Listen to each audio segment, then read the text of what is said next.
Last weekend, genetically modified skeptic, telltale atheist John Gleason and Caitlin Chloe of Godless Engineer, Anthony Magnabosco, Prophet of Zod, and Ali Jackson, the CEO of Atheist Republic, and myself, put together the first ever conference organized entirely by atheist YouTubers, the Faithless Forum. It was an insanely positive, cohesive, and collaborative effort, focusing on our love of science, uniting to fight against religious madness and to reduce the stigma many of us face as atheists. We'll each be releasing the talks and panels from the conference on our personal channels over the course of this next week, so I'll put links to their channels in the description box of this video, but for now, here's my talk from the Faithless Forum. Enjoy!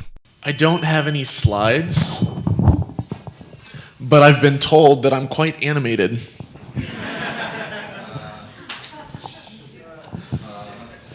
How many of you here were once religious in one way, shape, or form? Almost everyone, probably about 80%. Okay. How many of you here were once religious and you had a friend who you had a conversation with and they shocked you when they told you that they were an atheist?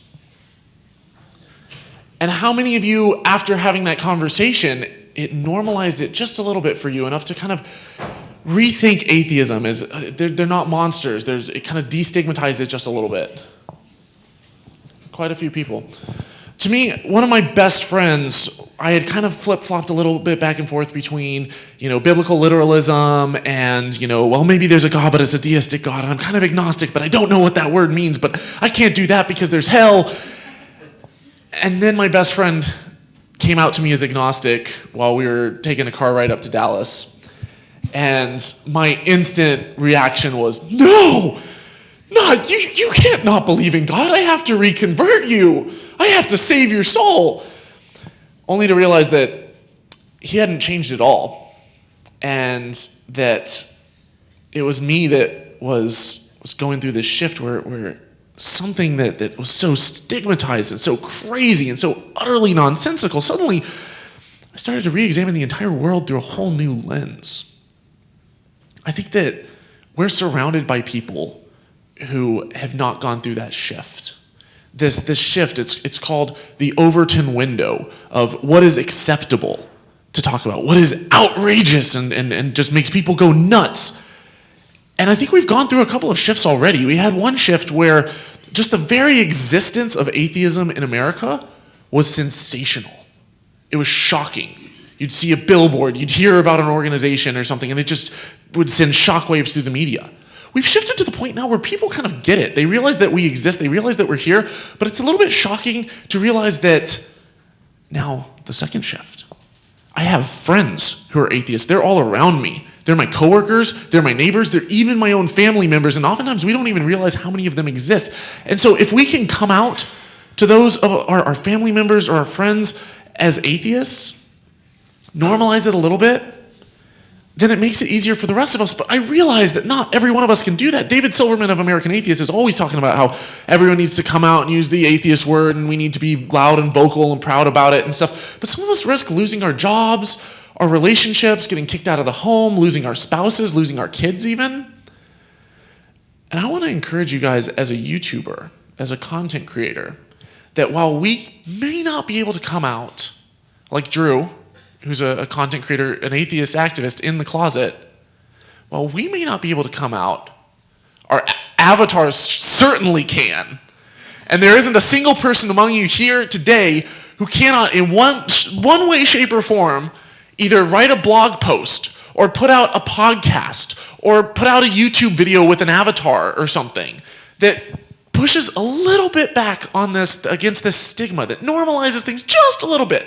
Because it might not normalize it for you, for the people around you, but imagine if every single person right now who has access to the internet who is doubtful of religious stuff, or who's an atheist or an agnostic or whatever, imagine if we saturate the internet. Imagine if every single time that there's a video that goes up by William Lane Craig, or by Dennis Prager, or by any religious zealot, imagine if we downvote that to hell. And imagine if every single comment on there was, you're wrong and here's why, and have you checked out this YouTuber, and have you seen this, and here's a great podcast, and here's these resources, and imagine how that would shift the conversation. Because suddenly every single one of us who has been sitting there just feeling like, oh, there's just so many Christians, everyone believes in God, and I feel like I'm the only one, I'm alone. You go through this stage when you first come out as an atheist where you don't have community, where you don't have local groups. And so where do you turn to? You go to the internet to see hey, there's an atheism subreddit. How about that? Hey, there's a Facebook group of atheists, I'm not alone. And so this stage that all of us who have deconverted go through, this stage of post-deconversion depression, it's a real thing. Where you feel well, what's the meaning in life without God? And then you realize whoa, the whole Christian dictative meaning, that's pretty screwed up. You mean, I love the way that Dan Barker puts it, where he says that asking what's my purpose in life without God is like asking, well, without a slave master, whose slave will I be? It's incredibly defeatist. We derive our meaning, we derive our purpose. And imagine if every single place that you go to on the internet, you start to realize, this is the World Wide Web. And if every single person who's scared to come out of the closet, who doesn't realize how many other atheists are around them, if every single one of those people was vocal about it online, stood up online, and spoke out, then every single one of us would realize that this movement is not just a movement. This is our culture. It is a culture of thinking critically, of asking difficult questions, of using the scientific method to understand how the world works, because we can figure out how the universe works, and that is a beautiful thing.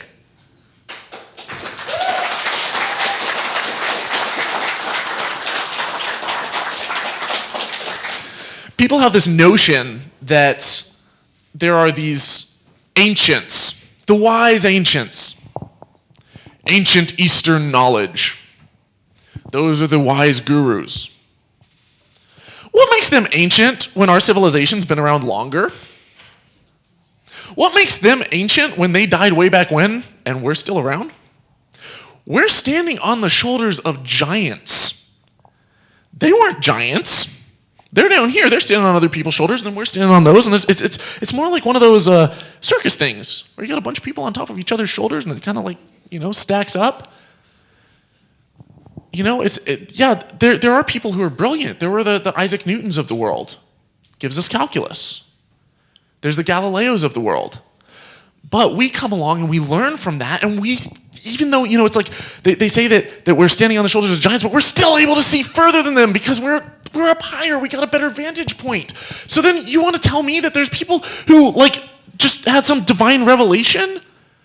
They just had some, thing that doesn't mesh with anything that we know about the scientific world, and that those books that were written by anonymous authors way back when, thousands of years ago, that's supposed to inform our democracy, that's supposed to inform our morality, that's supposed to inform how we treat each other?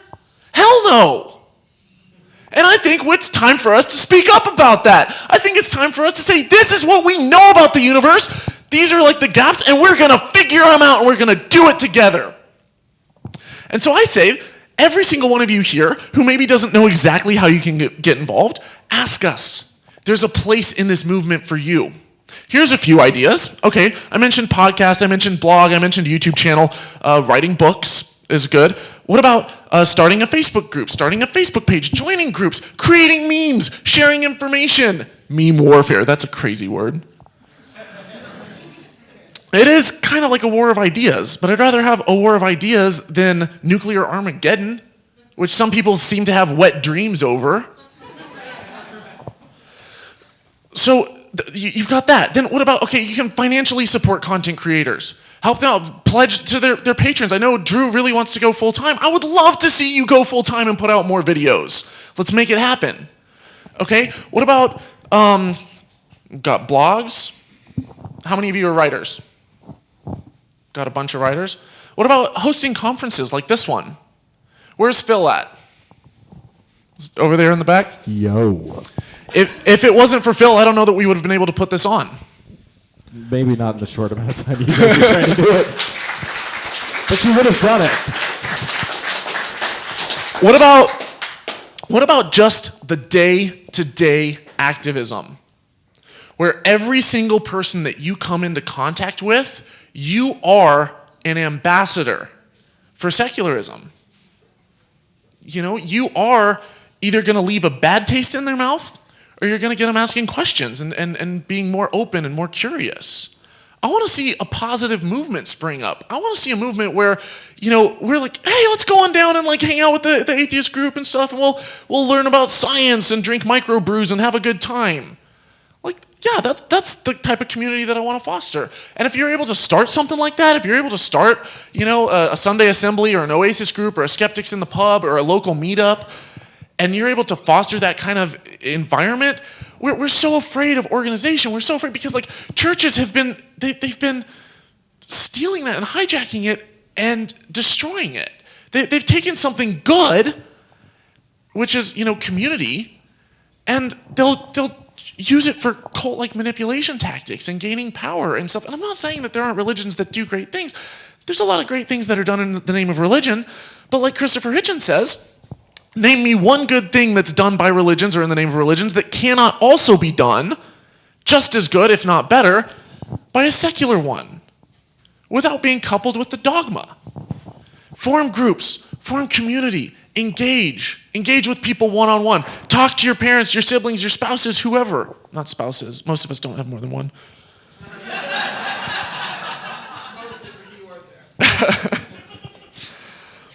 I was going through the other day, when Godless Engineer asked me to look at my hate comments and positive comments. And Amanda actually helped me look through my hate comments, and I apologize for that. But when I was looking through my positive ones, I went over to my email and I started reading through stuff.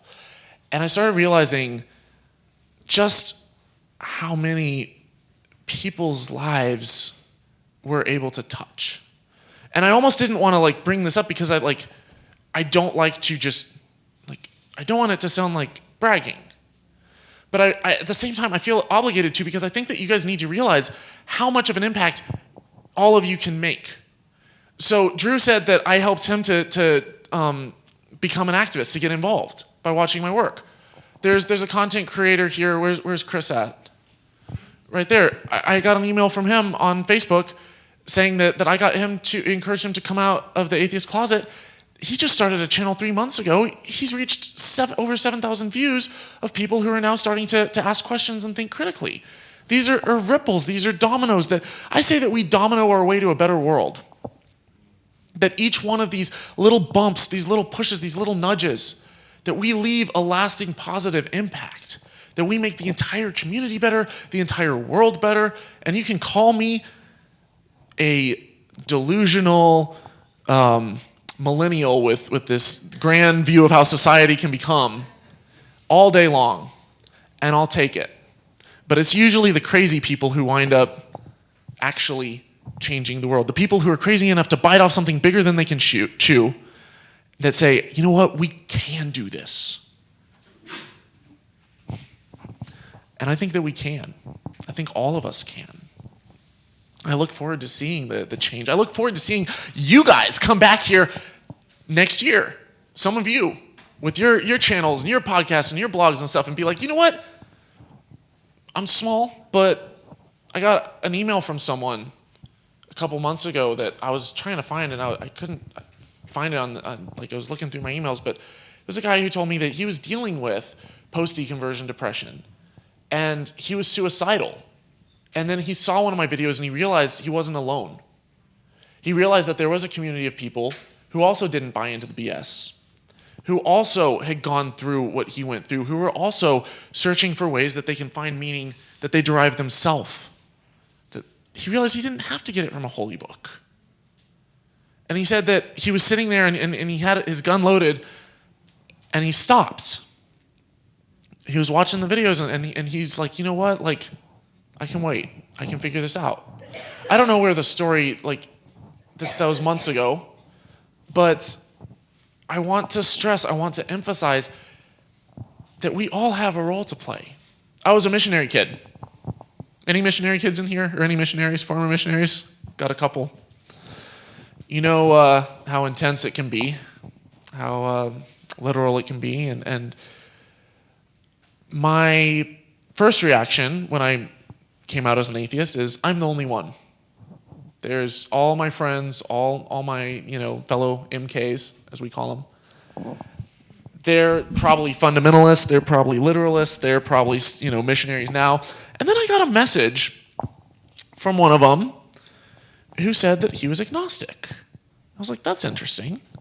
And then I got a couple messages from people on my channel who said that they're like, your story, it really clicked with me. It really resonated with me because I was a missionary kid with this organization in this country. And I was like, whoa, like I had friends in that organization and like I went to that country and like what? And like I started realizing that even if there's people like you feel like your story is so niche and so unique and so like, no one can relate to me, I guarantee you someone can relate to your story. Probably a lot of someone's. Nobody's an island. Like we're not, yeah, you're all unique, special, whatever. Like everyone's like got commonalities with everyone else. You're all individuals. You and everyone else.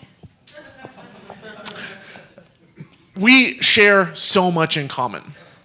We share so many things that there are other people in the same boat as us. So I went together and I typed up this email. It was very tactful, very friendly, I went and I asked questions. I believe that truth withstands scrutiny, and so we should scrutinize away. And after going through this journey, I want to be on this journey together, and yada yada. And then at the very end of it, I was like, and I no longer believe in God. Bye. And I sent it to every one of probably my closest missionary friends, about a dozen, 24 people or so. I was expecting all of them to just unfriend me, block me, no responses or something. And instead what I got back surprised me. It surprised me a lot. 6 of them were atheists. About 6 of them told me that they were atheists. The rest of them that responded, nobody blocked me, no one unfriended me. The rest of them wrote back and said, you know what, I'm really proud of you for being bold and speaking up, and I respect that. And here I was expecting turn or burn and, fire and brimstone and stuff. And I think that part of it is the way I crafted the email. I do think that there are confrontational ways that would not have gotten me that response, that would not have earned me the same type of respect in return. But I think that if we're able to reach out to people in a way that shows that we're people too, and we're humans too, and we're going through this life together and we're struggling too, but we believe that truth withstands scrutiny and we want to get there, then I think that that's something that people get, people understand. And so whatever your approach is, whether it's mockery or satire or friendliness or street epistemology or any other approach, we need all of the voices to be speaking up. We need all of us to be saturating the internet.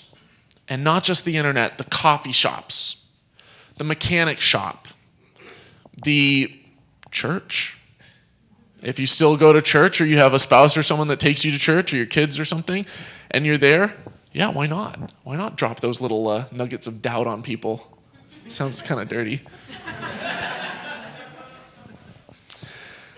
So I don't want to go over time, and I know that it's been a long day and you guys are probably eager to go out and spend the rest of your Saturday and doing whatever it is that godless heathens do. But I will say that I am so grateful that every single one of you guys took time out of your day to come here, to show that you care, to show that you want to get involved, to show that this movement matters to you, that you can relate to this, that you want to be involved too. Whether it's supporting channels, whether it's creating your own content, whether it's being a part of a community and part of a movement, setting something up, this is huge. This is huge. And Faithless Forum 2 is going to be even huger.